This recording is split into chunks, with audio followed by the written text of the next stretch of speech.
And I will share with you the Believe It Baby story. The Believe It Baby story started when I was a prospective teacher. I just started school. I got out of the military.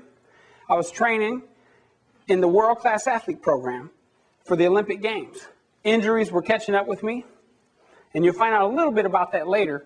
But anyway, I had to come home, and so I came home, and home is the Quad Cities, and I began going to school. And then one of the first classes we had to take was a class called Clinical Observation, and we had to go into different classrooms, and we had to observe children, in their classrooms and what was going on, what were teachers doing, what the environment looked like, how were the students behaving, what was going on in the classroom. So I did that, and I did a lot of extra ones, more than what was required, because I really, really wanted to know what I was getting into. And one of the things that really, really bothered me was that I noticed many of the children struggling to read. And I just thought, we live in the information age. How is this child going to be a successful citizen in our society if they can't read? How could they?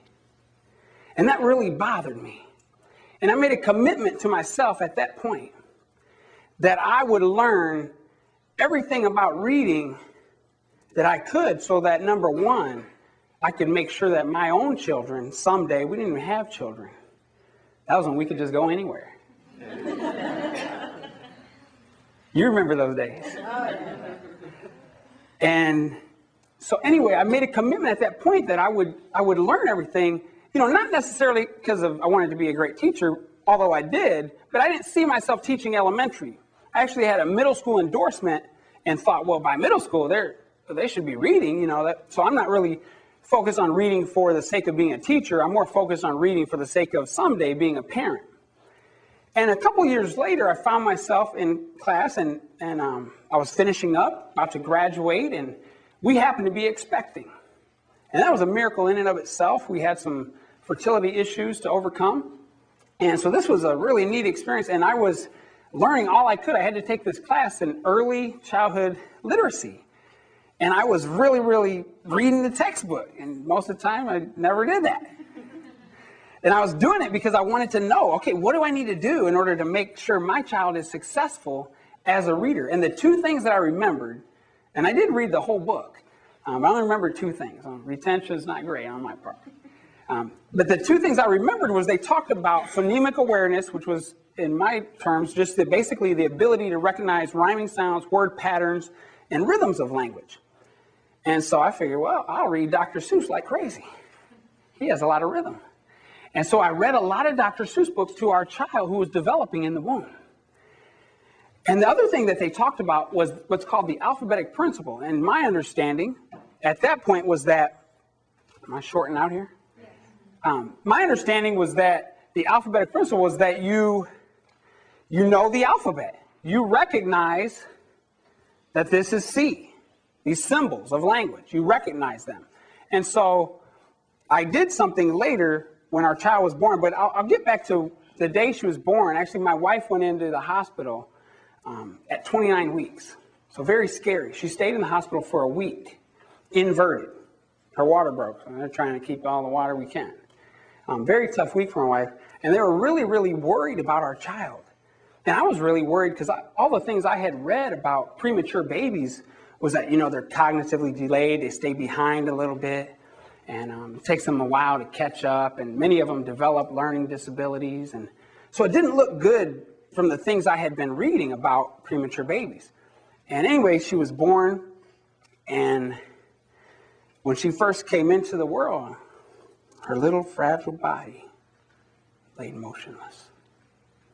And I thought to myself, how could a life be over that has just begun?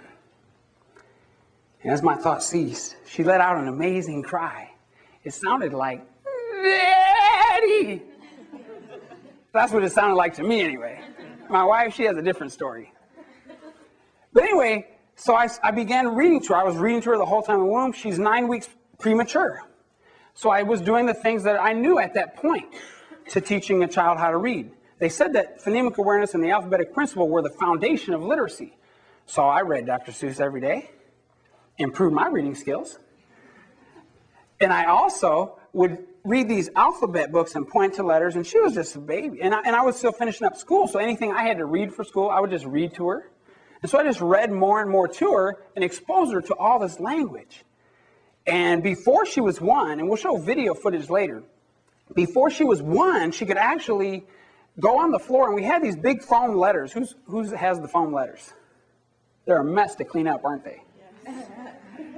Especially those, I don't know why they made those tabs on the end, you know, like, they get everywhere. Anyway, I could put the letters out in any order, and I could say, you know, where's the R? And she'd just go and, you know, she'd point to it. And I say, where's the B? And she could just go and point to it. So she learned the letters before she was 1. And I said, okay, well, that's part of it. And I've been doing this, you know, rhyming books. And so that's the other part, phonemic awareness.